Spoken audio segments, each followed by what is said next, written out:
This is your new educator Brainwaves. Welcome back to this channel.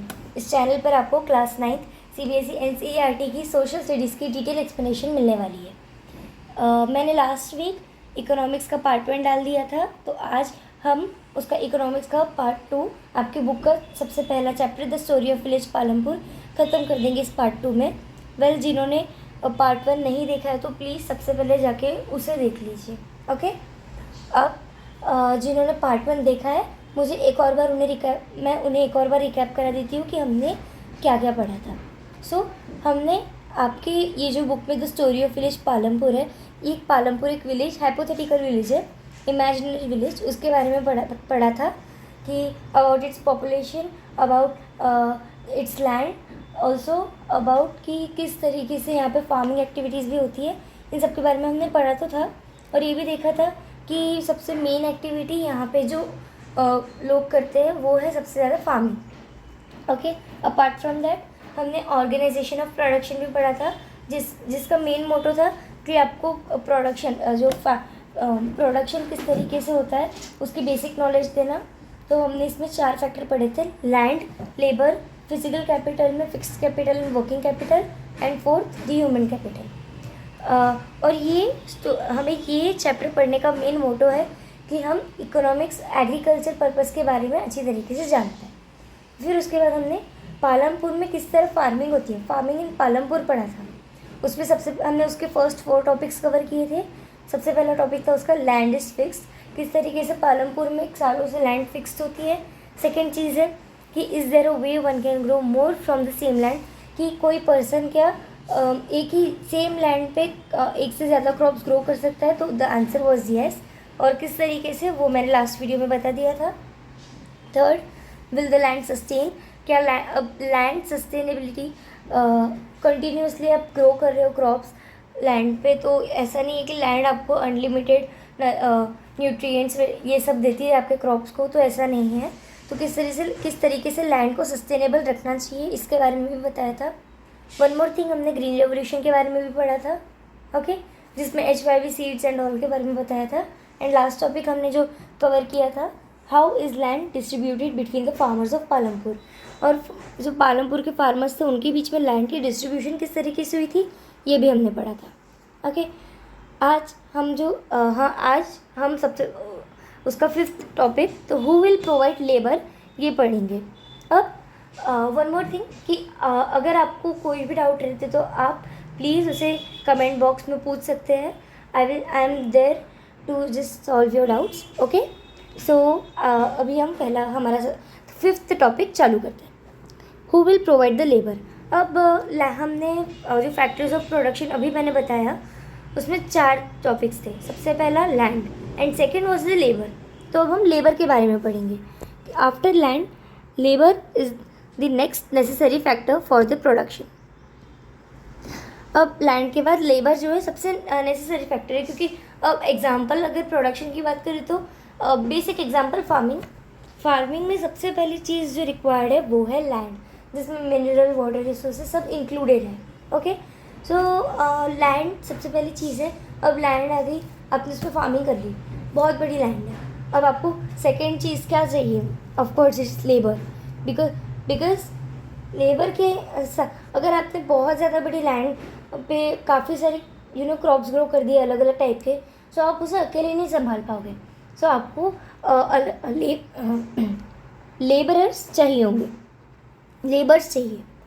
Farming required a great deal of hard work. और farming ऐसी चीज़ नहीं है कि चलो आज 5 मिनट बोर हो रहा है, मेरे पास 5 मिनट्स फ्री टाइम है तो 5 मिनट तक या 10 मिनट तक मैं फार्मिंग कर लूँ, ऐसा नहीं होता है।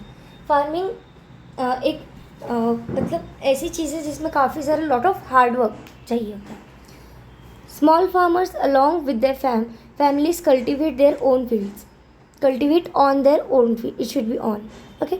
सो जो स्मॉल फार्मर्स होते हैं जिनके पास ज़्यादा बड़ी तो लैंड नहीं होती, बट जिनके पास नॉर्मल भी लैंड होती होगी, वो अपनी फैमिलीज़ के साथ अपनी ही फील्ड में क्रॉप्स कल्टीवेशन करते हैं।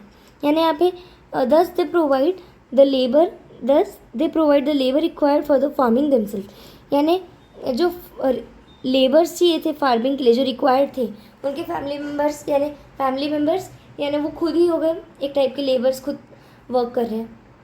ये तो हो गई स्मॉल फार्मर्स की बात. What about the medium and large farmers? So medium and large farmers hire farm labours to work on their field. Small farmer के पास ऑफकोर्स छोटी ज़मीन होगी, तो छोटी ज़मीन पे चलो ज़्यादा बड़ी नहीं है तो 4 लोग या फिर 3 लोग फैमिली के या 2 भी लोग एटलीस्ट अच्छे से कल्टीवेशन कर सकते हैं. But what about medium and large farmers, क्योंकि वो बेसिकली बड़ी लैंड पे ही कल्टीवेशन एंड ऑल की प्रैक्टिसेस करते हैं. सो उन लोगों के लिए इम्पॉर्टेंट है लेबरर्स. सो वो फार्म लेबरर्स को हायर करते हैं उनकी फील्ड पे वर्क करने के लिए. Farm labourers come either from landless families और families cultivating small plot of land. अब फार्म लेबरर्स कौन, इस पे कौन इंक्लूड होते हैं? वो लोग जो जो लैंडलेस होते हैं, जिनके पास कोई काम नहीं होता है, काम धंधा सोर्स नहीं है काम का, वर्क का, जिनके पास लैंड नहीं है, उनकी मतलब उन कल्टीवेट करने के लिए उनके खुद के क्रॉप्स. और दूसरे वो लोग होते हैं जिनके पास काफ़ी छोटी ज़मीन होती है, स्मॉल फार्मर्स, जो अपने प्लॉट के अलावा दूसरी जगहों पे भी वेजेस के लिए काम कर सकें. अब unlike farmers, farm labourers do not have a right over the crop grown on the land. अब फार्मर्स क्या होते हैं? जो खुद की ज़मीन पे खुद क्रॉप ग्रो करेंगे. मतलब बेसिक एक अगर आप इमेजिन करो तो उसी आपके मन में वही इमेज आती है कि खुद के लैंड पे क्रॉप ग्रो करे खुद, फिर वो सपोज उन्होंने वीट ग्रो की तो खुद वीट रख रहे, सरप्लस अमाउंट ऑफ वीट बेच रहे. सो उन पे तो जो फार्मर्स है उन पे उन्होंने खुद अपनी लैंड पे ग्रो किया है प्लांट क्रॉप, और वो क्रॉप पे उन्हीं का अधिकार है, उनका ही राइट है.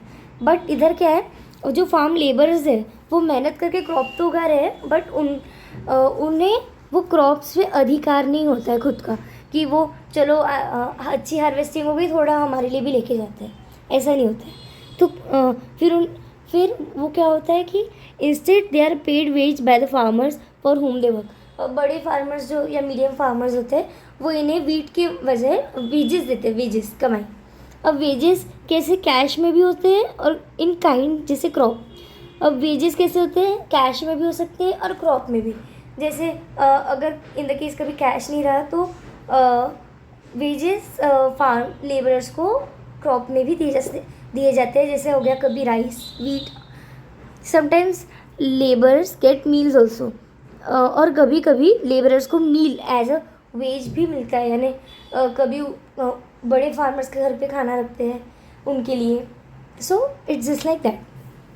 Wages vary widely from the region to region, from crop to crop, from one farm activity to another, like sowing and harvesting. अब वेजेस जो है काफ़ी अलग प्रकार के होते हैं. यानी कभी कोई ने क्लोथ्स दे दिए किसी ने, in kind.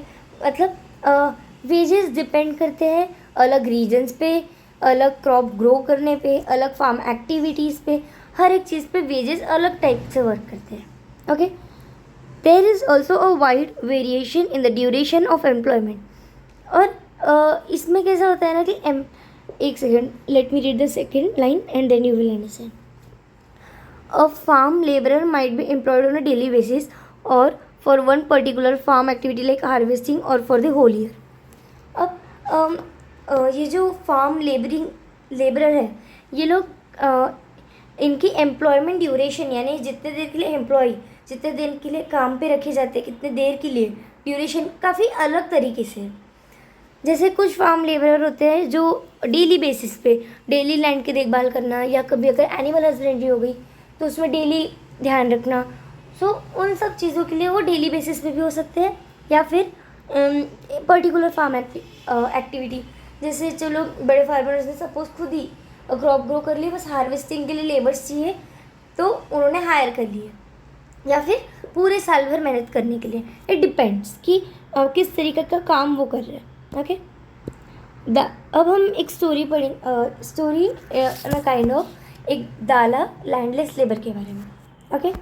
Now Dala is a landless farm labourer who work on daily wages in Palampur. Dala एक लैंडलेस फार्म लेबरर है जो डेली वेजेस इन पालमपुर, यानी डेली वेज मिलते हैं उन्हें. और डेली वेज जैसे कभी आज अच्छा काम कर लिया, बहुत सारे चावल दे दिए, थोड़ा काम में गलती हो गई, गलती पे भले ही डिपेंड ना करे बट उन्हें डेली वेज मिलते हैं, जैसे पर डे कुछ पाव या कुछ किलो शायद डेली के बेसिस पे गेहूँ आटा राशन मिलेगा, या कुछ पैसे मिल सकते हैं डेली बेसिस पे। ओके, तो वो डेली वेज्ड वर्कर है। This means he must regularly look for work, यानी रेगुलरली, यानी अगर वो एक दिन की छुट्टी पे रहे तो ऐसा नहीं होता है कि उन्हें मंथली उतनी ही पैसे मिलेंगे या डेली उतने ही पैसे मिलेंगे। नहीं, अगर वो काम पे नहीं गए तो उन्हें पैसे या वेज नहीं मिलेंगे। सो उन्हें डेली रेगुलर बेसिस पे वर्क करना पड़ता है। The minimum wage for a farm labourer set by the government is ₹300 per day, जो मार्च 2017 पर लागू हुआ था। बट दाला गेट्स ओनली ₹160। देखो, अब गवर्नमेंट ने जो सेट किया है कि जो डेली लेबरर्स है उनकी मिनिमम वेज एक दिन की कितनी होनी चाहिए, 300 पर डे, 300, ओके। बट दाला को कितनी मिलती है, 160। Is that fair? Absolutely not. There is a heavy competition for work among the farm laborers in Palampur, so people agree to work for lower wage। अब ऐसा नहीं कि लोगों को सच में बिल्कुल पता ही नहीं रहता, शायद लोगों को पता भी हो, बट इतना हैवी कंपटीशन है बिकॉज पालमपुर एक फार्म एक्टिविटी वाली जगह है। सो ऑफकोर्स वहाँ पे इतना हैवी कंपटीशन है कि लोग जॉब के लिए या एक लेबर की जॉब के लिए भी कम वेजेस, लोअर वेजेस में भी वर्क करने के लिए अग्री हो जाते हैं। Dala complaints about his situation to Ramkali, who is another farm labour. अब दाला रामकाली को अपनी कथा बताते हैं कि किस तरीके से उनकी सिचुएशन बुरी है, और वो भी एक अनदर फार्म लेबरर है। Both Dala and Ramkali are among the poorest people in the village. और दाला और रामकाली ये दोनों ऐसे लोग हैं जो poorest people in the village की कैटेगरी में आते हैं। ये बिल्कुल अमीर जैसे या मिडिल क्लास या स्मॉल भी फार्मर्स नहीं है जो अच्छा खासा भी उनकी लाइफ चल रही हो। They are among the poorest people in the village. Okay, clear? अब ये बात तो हो गई लेबरर के बारे में, लेबर्स के बारे में। बट अब मेन बात हमने नेक्स्ट चीज़ क्या पढ़ी? लेबर हो गया। देखो, फैक्टर्स ऑफ प्रोडक्शन पे जाओ। क्या था सबसे पहले? Land, then we studied about the labour. Now capital, physical capital, working capital, fixed capital, ये हमने पढ़ा था। तो अभी उसके बारे में, the capital needed in farming. Okay, modern farming methods required a great deal of capital, so that the farmers now need more money than before. अब लोग ज़्यादातर अब क्या हो रहे हैं, ट्रेडिशनल क्या बोलते हैं उसे, हाँ, ट्रेडिशनल फार्मिंग मेथड्स को छोड़ के मॉडर्न फार्मिंग मेथड्स में जा रहे हैं, जिसकी वजह से क्या हो रहा है कि अब जितना पैसा ट्रेडिशनल फार्मिंग को लगता था उससे कहीं ज़्यादा पैसा मॉडर्न फार्मिंग को लग रहा है फार्मर्स को। ओके, अब इसमें दो टाइप के फार्मर्स हम पढ़ेंगे। पहला है small farmers. Most small farmers have to borrow money to arrange for the capital.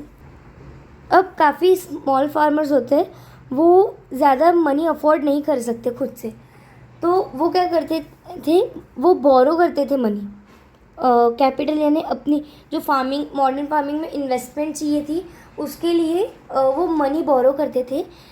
And they used to borrow money from the large farmers or the village money lenders or traders who supply various input for cultivation। अब कौन लोग थे, जो लोग जिनके वजह से जिनके साथ वो स्मॉल फार्मर वो करते थे, लोन्स लेते थे, तो वो लोग थे large farmers, village money lenders और traders. The rate of interest on such loans is very high. अब वो लोन तो ले लेते थे, लेकिन जब वापस करने का टाइम आता था तो वो इंटरेस्ट भी लिया करते थे। अगर कोई इंटरेस्ट टर्म से फेमिलियर नहीं है तो मैं सिंपल टर्म्स में बता दूँ कि जैसे अगर आपने मुझसे 10 रुपये लिए और मैंने कुछ परसेंट इंटरेस्ट मांगा, तो इन द केस मैंने समथिंग कुछ भी इंटरेस्ट मांगा एंड देन आप मुझे कुछ वक्त बाद ला के दे रहे हो, तो आप मुझे 30 रुपीज़ दोगे, ना 10 के मतलब मैंने आपको 10 रुपीज़ दिए और आप मुझे इंटरेस्ट मांगने के बाद आप मुझे 30 रुपीज़ दे रहे हो। Understand? It's this kind of thing. So अभी तो मैंने सिर्फ 10 या 30 रुपीज़ का एग्जांपल लिया, बट वहाँ पे वो सिर्फ 10-30 रुपीज़ नहीं लेते थे, हाई अमाउंट में लेते थे, और उन चीज़ों पे इंटरेस्ट जो था वो काफ़ी ज़्यादा बढ़ा था। They are put to great distress to repay the loan. अब वो फार्मिंग क्यों करते थे, एटलीस्ट स्मॉल फार्मर्स की फार्मिंग करते थे कि एटलीस्ट उनकी फैमिली को इनफ चाहे वो मार्केट में सेल करे तो फैमिली के लिए इनफ फूड, इनफ लिवलीहुड के लिए मनी रह सके, या फिर खुद के खाने के लिए अगर क्रॉप्स ग्रो कर रहे हैं तो एटलीस्ट अच्छी खेती होनी चाहिए। बट अगर जैसे उन्होंने स्मॉल वेज का, जैसे क्रॉप ज़्यादा अच्छी नहीं हुई, उन्होंने काफ़ी कम क्रॉप्स ग्रो किए और काफ़ी कम बेचा, जिससे उनको जितना पैसा मिलना चाहिए था उतना नहीं मिला। बट स्टिल उन्हें अब लोन तो पे करना है, तो वो काफ़ी सारे सालों तक वो स्ट्रेस में रहते थे लोन पे करने के लिए। ओके, अब हम एक स्टोरी पढ़ेंगे, that blue box thing. Now Savita is a small farmer. She plans to cultivate wheat on her 1 hectare of land. Besides seeds, fertilizer and pesticides, she need cash to buy and repair her farm instruments. ये उल्टा हो गया है, repair her water farm instruments. अब सविता एक small farmer थी. उसने plan किया कि वो अपनी 1 हेक्टेयर की लैंड पे कल्टीवेशन करेगी. अब उसने सीड्स, फर्टिलाइज़र, पेस्टिसाइड्स के अलावा भी उसे कैश किसके लिए चाहिए था? उसे रिपेयर करना था वाटर फार्मिंग इंस्ट्रूमेंट्स, जो इंस्ट्रूमेंट्स फार्मिंग के लिए काम आते हैं. She estimate that the working capital itself would cost a minimum of ₹3,000. Working capital क्या था? जो आपको बार बार खरीदना पड़ता है, जैसे फर्टिलाइज़र, पेस्टिसाइड्स, ये जो वर्किंग कैपिटल्स थे एग्जाम्पल, ये सब मिनिमम 3,000 के अराउंड जा रहा था budget. Okay, she doesn't have money. अब उसके पास पैसे थे क्या? नहीं. So she decide to borrow from Tejpal Singh, a large farmer. So उसके पास मनी नहीं था, तो उसने डिसाइड किया कि वो तेजपाल सिंह से मनी बोरो कर लेंगे, जो एक लार्ज फार्मर था. Tejpal Singh agrees to give Savita the loan with an interest rate of 24% for 4 months. 4 months के लिए उसे इंटरेस्ट कितना था? 24%, which is very high interest rate. अब मेरा तो इंटरेस्ट ऐसे मैथ्स कैलकुलेशन थोड़ा वीक है, बट उतना स्ट्रॉन्ग नहीं है. बट स्टिल 4 months के हिसाब से जो 24% का इंटरेस्ट रेट था वो काफ़ी ज़्यादा हाई था. Savita also has to promise to work on his field as a farm laborer during the harvest season as at ₹100 per day. अब सविता को पैसे तो दे रहे थे, लेकिन तेजपाल सिंह ने ये प्रॉमिस दिया कि सविता को as a farm labourer harvest season के टाइम पे वर्क करना पड़ेगा और उसे दिन भर की कमाई मिलेगी ₹100, यानी per day ₹100. As you can tell this wage is quite low. Of course ये वेज थोड़ा तो कम है ही, है ना. सविता मतलब हार्वेस्टिंग, हमने वहाँ पे पढ़ा था कि गवर्नमेंट डेली बेसिस पे 300 रुपीज़ दे रही है, और ये सिर्फ 100 रुपीज़ दे रहा है पर डे के बेसिस पे. अगर हम गवर्नमेंट की तरफ भी ना जाए तो स्टिल एक दिन की कमाई के हिसाब से 100 थोड़े कम है उसके लिए. Savita knows that she will have to work very hard to complete harvesting on her own field and then work as farm labourer for Tejpal Singh. अब उसे पता था कि उसे काफ़ी हार्ड वर्क करना पड़ेगा, क्योंकि उसे खुद की भी फील्ड संभालनी है. फिर वो फील्ड संभालने के बाद वापस तेजपाल सिंह की फील्ड पे as a farm labourer work करना है. तो उसे पता था कि उससे काफ़ी हार्ड वर्क से गुजरना पड़ेगा. Okay, the harvest time is very busy time. Harvest का जो टाइम रहता है वो काफ़ी बिजी शेड्यूल टाइम रहता है. Okay, as a mother of 3 children she has a lot of household responsibility. अब she was also a mother of 3 children. जो ये बात भी कहती है कि उन्हें देखो, सबसे पहले क्या, अपनी खुद की फील्ड संभालना, देन तेजपाल सिंह की फील्ड पे फार्म लेबर की तरह वर्क करना, एंड द थर्ड क्या चीज़ आई, her child, her household responsibilities. Okay, Savita agrees to this tough condition as she knew getting a loan is difficult for small farmer. उसे loan किस basis पे दे रहे थे कि अगर वो उधर काम करे तो उसे लोन भी चाहिए था, तो इसीलिए उसने अपना मन बना के अग्री करके वो टफ कंडीशंस के लिए तैयार हो गई. ओके, ये आपको समझा कि एक सविता स्मॉल फार्मर किस तरीके से लोन्स लेके कितनी टफ कॉम्पिटिशन है. आपको स्मॉल फार्मर के बारे में नॉलेज देने के लिए ही ये सब है. ओके, सेकेंड, मीडियम और लार्ज फार्मर्स। अब हम मीडियम और लार्ज फार्मर्स की बात करेंगे। In contrast to the small farmers, the medium and large farmers have their own saving from farming. अब स्मॉल फार्मर्स क्या करते थे, थोड़ा सा खेती बाड़ी करते थे या फिर और फिर क्या करते थे, वो मार्केट में बेच देते थे। एक्चुअली नॉट ऑल्सो सरप्लस, उसका हाफ ऑफ द अमाउंट बेच देते थे, मोस्ट ऑफ द चीज़ बेच देते थे और कमाई करके थोड़ा सा अमाउंट लाते थे, ज़्यादा बिकता नहीं था। बट मीडियम और लार्ज फार्मर्स की कैसी बात है, वो उनके पास अपनी सेविंग्स थी फार्मिंग की। They are thus able to arrange for the capital needed. उन्होंने ऑलरेडी सेविंग्स करके रखी थी अपने फार्मिंग की, क्योंकि वो काफ़ी सारा उनके पास लैंड ज़्यादा थी, सो वो काफ़ी सारा सरप्लस भी बेचा करते थे, खुद की फैमिली के लिए भी इनफ हो जाता था स्टॉक। एंड जितना वो सरप्लस बेचते थे उनसे काफ़ी इतने सारे पैसे आ जाते थे कि वो अपने फैमिली के लिए यूज़ करने के बाद भी सेविंग्स के रूप में उसे बचा सके। तो उनके पास पैसे काफ़ी अच्छे खासे थे, और वो जितना कैपिटल की ज़रूरत होती थी कभी भी उनके पास ऑलरेडी अरेंज रहता था। How do this farmer have their own saving. ये नेक्स्ट सेक्शन में हम बेसिकली पूरा ये पढ़ेंगे कि वो अपनी सेविंग्स किस तरह करते थे। मैंने तो एक शॉर्ट, मेरा जो पॉइंट ऑफ व्यू था मैंने उस हिसाब से बताया कि वो सेविंग कैसे करते थे, एक एग्जांपल। बट हम इसके बारे में अभी नेक्स्ट सेशन में पढ़ेंगे, ये इसमें section. Okay, sale of surplus farm products. अब सरप्लस का मतलब सबको पता है, मीनिंग ये अगर जिसको नहीं पता तो सरप्लस मतलब extra amount, simple extra amount. Surplus of wheat यानी extra amount of wheat. Okay, अभी हमें इसमें पढ़ना है कि किस तरीके से वो सेविंग करते थे। अब let us suppose that the farmers have produced wheat on their land using the 3 factors of production. अब उन्होंने अपने लैंड पे बेसिक 3 फैक्टर्स जो थे क्या थे, remember it, land, labour and physical capital.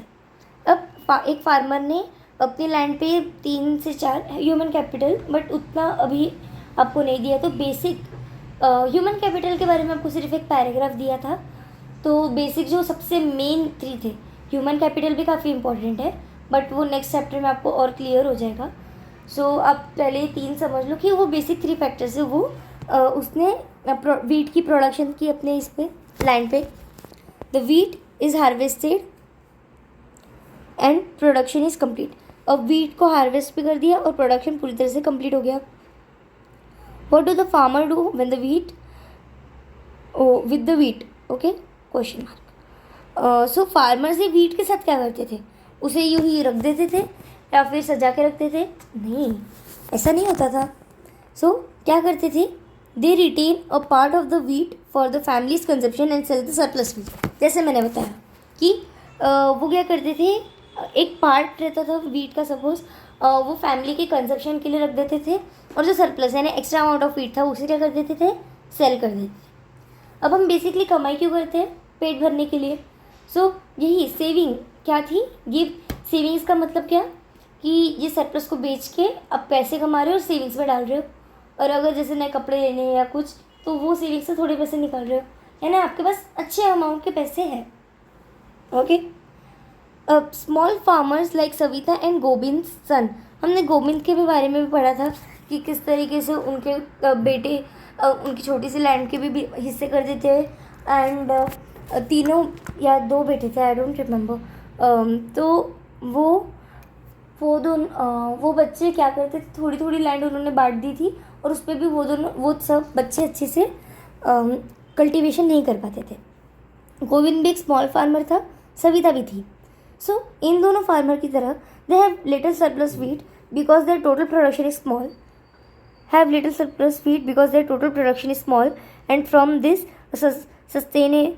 substantial share is kept for their own family need।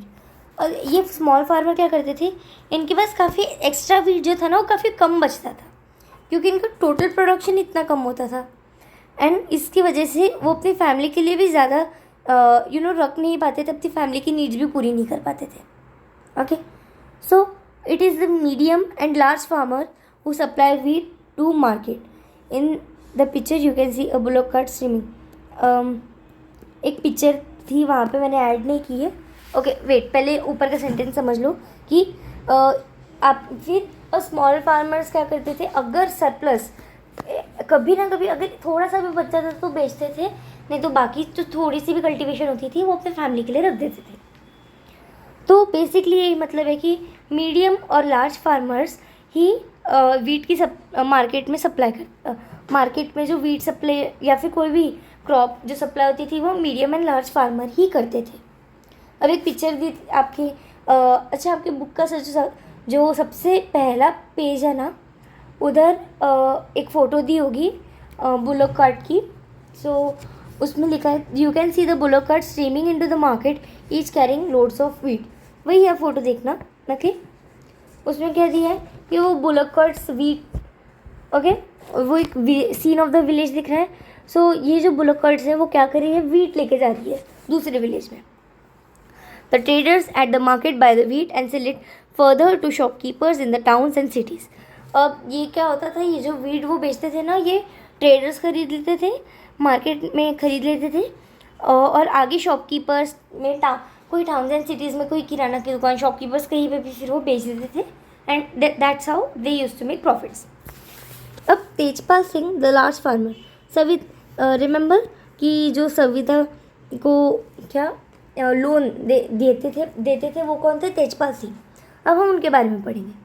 Tejpal Singh the large farmer has a surplus of 350 quintals a quantity है, okay, of wheat from all his lands. Tejpal Singh एक large farmer थे, उनके पास 350 quintals का extra wheat surplus wheat था, उनके पूरी land में से 350 क्विंटल्स का सरप्लस व्हीट था उनके पास, क्योंकि वो लार्ज फार्मर थे of course. He sells the surplus wheat at the Raiganj market and has good earning. और ये जो सरप्लस व्हीट था ये छोटा मोटा अमाउंट नहीं था, अच्छा खासा अमाउंट था, जिसकी वजह से उनकी गुड अर्निंग्स भी होती थी। ओके, और अब तेजपाल सिंह उनकी अर्निंग्स के साथ क्या करते थे अब हम देखेंगे। Last year Tejpal Singh had put most of the money in his bank account, later he use the saving for lending to farmer like Savita who were in need of loan. अब ये क्या करते थे, सरप्लस वीट से ही इतना सारा पैसा आ जाता था कि मतलब इवन वो जो नॉर्मल कमाई करते थे तो उसमें भी पैसा आ जाता था और सरप्लस वीट से भी आ जाता था। तो ये जो लास्ट ईयर तेजपाल सिंह ने क्या किया, अपने मतलब सेविंग्स का जो आधे से ज़्यादा पैसा था वो बैंक अकाउंट में डाला और आगे ये सेविंग्स को जो फार्मर्स सविता जैसे फार्मर्स हैं जिनको लोन की ज़रूरत होती है उन्हें लेंडिंग के लिए देने के लिए सेव किया। He also used the saving to arrange for the working capital for farming in the next season. अब नेक्स्ट सीज़न में भी वो फार्मिंग ऑफ कोर्स करेंगे। तो ये जो सेविंग रहती थी ना, ये किसके लिए सेव रहती थी, आगे कोई सीड्स या फिर वर्किंग कैपिटल्स, बेसिक कैपिटल्स जो थी उन सबको अरेंजमेंट्स के लिए वो सेविंग काम में आती थी। This year Tejpal Singh plans to use his earning to buy another tractor. और ये साल उन्होंने ये प्लान किया कि वो अपनी अर्निंग्स जो है वो ट्रैक्टर खरीदने में, एक दूसरा ट्रैक्टर उनके पास ऑलरेडी था, वो एक और ट्रैक्टर खरीदने वाले थे। Another tractor would increase his fixed capital like Tejpal Singh other large and medium farmers sell the surplus farm products. अब समझा कि किस तरीके से वो अपने सेविंग्स लार्ज और मीडियम फार्मर्स सेविंग करते थे। सो ये उसी के बारे में था। A part of the earnings is saved and kept for buying capital for the next season. Thus, they are able to arrange for the capital for their own saving. Some farmers might also use the saving to buy cattle, truck, or the set up shops. As well as we shall see, this constitute the capital for non-farming activities. अब जो earning के part थे, saving जो saved earnings थी, ये अगले season के जो कैपिटल, चाहे वो फिक्स्ड हो या वर्किंग कैपिटल, उसको बाय करने के लिए सेव किया जाता था। और इसकी वजह से ये जो लार्ज एंड मीडियम फार्मर्स थे वो काफ़ी अच्छी से इन्वेस्ट भी करते थे और उनको काफ़ी अच्छी अमाउंट का सरप्लस व्हीट क्रॉप्स प्रोडक्शन मिलता था। ओके, अब वो क्या करते थे, जैसे कुछ कैटल्स, ट्रक्स या फिर कोई शॉप सेटअप कर लेते थे अपनी सेविंग के पैसों से। अब ये सब चीज़ों की वजह से एक नया कॉन्स्टिट्यूट होता है कैपिटल का फॉर्मेशन, जिसको हम बोलते हैं नॉन फार्मिंग एक्टिविटीज़। अब इसके बारे में हम पढ़ेंगे। Non farming activities in Palampur. We have learned about farming as the main production activity in Palampur. हमने ये चौथी बार पढ़ा होगा शायद कि मेन फार्मिंग एक्टिविटी क्या है पालमपुर की, farming. We shall now take a look at some of the non farm product activities. अब फार्मिंग एक्टिविटीज़ अभी तक हमने देखी, अब हम नॉन फार्मिंग एक्टिविटीज़ के बारे में पढ़ेंगे। Okay, only 25% only what 25% of the people working in Palampur are engaged in activities other than agriculture।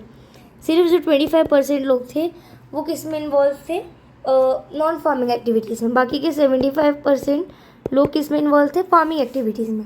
Okay, agriculture activities में। अब पहला नॉन फार्मिंग एक्टिविटी थी dairy, the other common activity. Dairy, okay, एक other common activity है। Farming के अलावा जो common activity थी वो थी डेयरी, समझा। Dairy is common activity in many families of Palampur. People fed their buffaloes on various kind of grass and the jowar and bajra that grows during the rainy season. अब dairy एक common activity थी और काफ़ी सारी फैमिलीज जो थी पालमपुर की वो डेयरी की नॉन फार्मिंग एक्टिविटीज़ में इन्वॉल्व थी। अब वो अपने बफेलोज को काफ़ी डिफरेंट टाइप ऑफ ग्रास या फिर जवार बाजरा जैसी जो चीज़ जो रेनी सीजन में ग्रो होती थी उन्हें खिलाया करते थे। मिल्क, रायगंज, जो याद है शाहपुर के बाद एक रायगंज विलेज था, वहाँ पे एक वो नियर बाय लार्ज विलेज था, इसलिए वहाँ पे वो दूध बेचा जाता था। 2 traders from Shahpur town have set up collection cum chilling centres at Raigunj from where the transported to far away to towns and cities। milk is transported to far away। Okay, ये सेंटेंस डबल रिपीट हुआ है। Okay,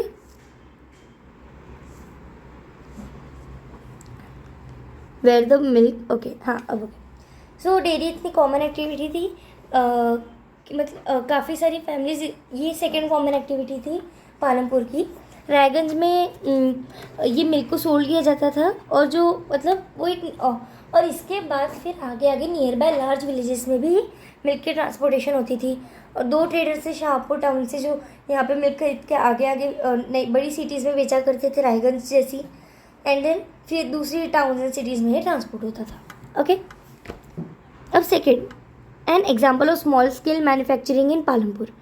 अब यहाँ पे example है एक small scale manufacturing, Palampur की small scale manufacturing. At less than 50 people are engaged in manufacturing in Palampur. अब यहाँ पे आपको परसेंटेज के मामले में नहीं दिया है, आपको इस सिंपली एक नंबर दे दिया है कि 50 पीपल, नॉट 50%, 50 पीपल से भी कम लोग स्मॉल स्केल मैन्युफैक्चरिंग पे इन्वॉल्व है। ओके, पालमपुर में।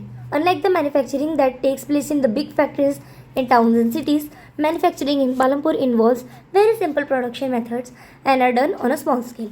अब आप इमेजिन कर रहे होगे कि पालमपुर में प्रोडक्शन एक्टिविटीज़ यानी बड़ी बड़ी फैक्ट्रीज जैसे या फिर बहुत बड़े कारखाने, ऐसा कुछ नहीं था। बड़े बड़े टाउन स्केल जैसे नहीं था यहाँ पे काफ़ी सिंपल हाथों से बनी हुई प्रोडक्शन होती थी और जो काफ़ी स्मॉल स्केल में फैली थी। They are carried out mostly at home or in the field with the help of family labor। rarely are laborers hire।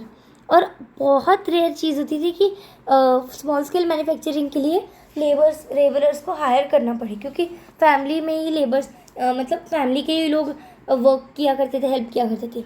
जैसे इन the case of tailoring, it can be an example, making simple clothes या sieving clothes, ये भी एक small scale manufacturing का part है। Okay, third, the shopkeepers of Palampur. People involve in trade, exchange of goods. Trade यानी जो goods के exchange यानी सामान के एक्सचेंज करते हैं, but not many in Palampur. और जो लोग ट्रेडिंग्स करते थे वो ज़्यादा तो नहीं थे पालमपुर में। Okay, the traders of Palampur are shopkeepers who buy various good from the wholesale markets in cities and sell them in village. और जो नीड्स की चीज़ें रहती थी तो वो सब जो ट्रेडर्स थे वो शॉपकीपर्स ही रहते थे और वो बड़ी सिटीज़ से होलसेल प्राइस पे होलसेल मार्केट से ये पालमपुर में सामान बेचा करते थे।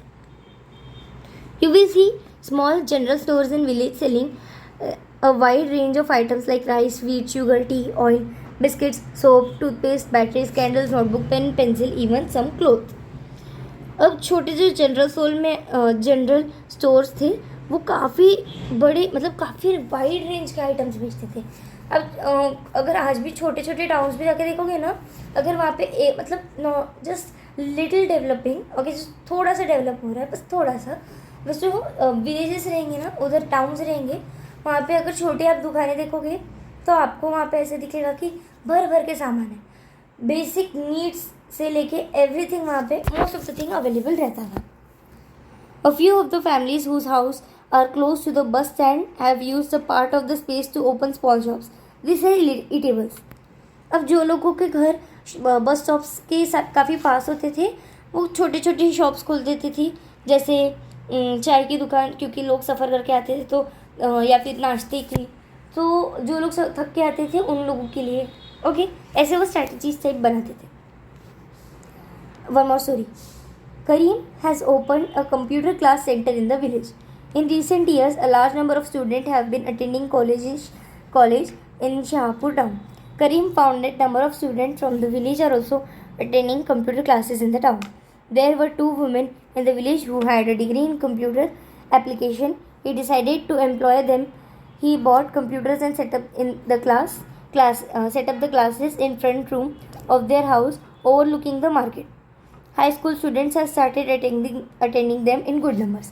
अब करीम ने एक कंप्यूटर क्लास सेंटर ओपन किया विलेज में, और काफ़ी सालों से काफ़ी सारे स्टूडेंट कॉलेज शाहपुर की बात है, तो शाहपुर में कॉलेज अटेंड करते हैं। तो करीम ने देखा कि जो नंबर ऑफ़ स्टूडेंट जो कंप्यूटर क्लासेस भी अटेंड करते हैं उनके बारे में पढ़ा। फिर उसमें देखा कि उसमें से 2 वुमेन थी जिन्होंने कंप्यूटर एप्लीकेशंस में डिग्री ली थी। सो उसने क्या किया, एम्प्लॉयमेंट दे दी उन्हें, ओके, यहाँ पे एम्प्लॉयमेंट भी आ गया। फिर उसने क्लासेस में कंप्यूटर्स लगा दिए अपने घर के फ्रंट रूम में। लिविंग रूम बड़ा था तो उसने क्या कर दिया, उसे क्लासेस बना लिया। इस वजह से क्या हुआ, फिर हाई स्कूल के स्टूडेंट्स थे वो काफ़ी अच्छे नंबर में, यानी काफ़ी अच्छे अमाउंट पे फिर लोग आने लगे और उसके क्लास अटेंड करने लगे। ओके, ये समझा कि किस तरीके से ये भी एक स्मॉल स्केल मैन्युफैक्चरिंग नहीं, ये क्या था, the shopkeepers in Palampur, shopkeeper तो नहीं थे बट एक टाइप की small scale a type of earning open कर ली। अब 4th, transport a fast developing sector.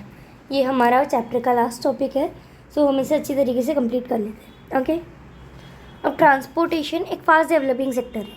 There are transporting, पता है अगर डेवलपिंग सेक्टर क्यों बोलते हैं उसे, मेन बात क्योंकि ट्रांसपोर्टेशन की वजह से ही बेसिक चीज़ जो कभी टाउन्स में चाहिए, किसी को बेचना रहे, कोई भी चीज़ ट्रांसपोर्ट के बिना शायद से कहीं ना कहीं से इम्पॉसिबल के हद तक तो है, ठीक है। सो ट्रांसपोर्टेशन एक फास्ट डेवलपिंग सेक्टर है, कहाँ पे, पालमपुर में। अब there are variety of vehicles on the road. Raiganj connected Palampur to rickshawalas, tongawalas, jeep, tractor, truck drivers and people driving in the traditional bullock cart and bogie are people in transport services.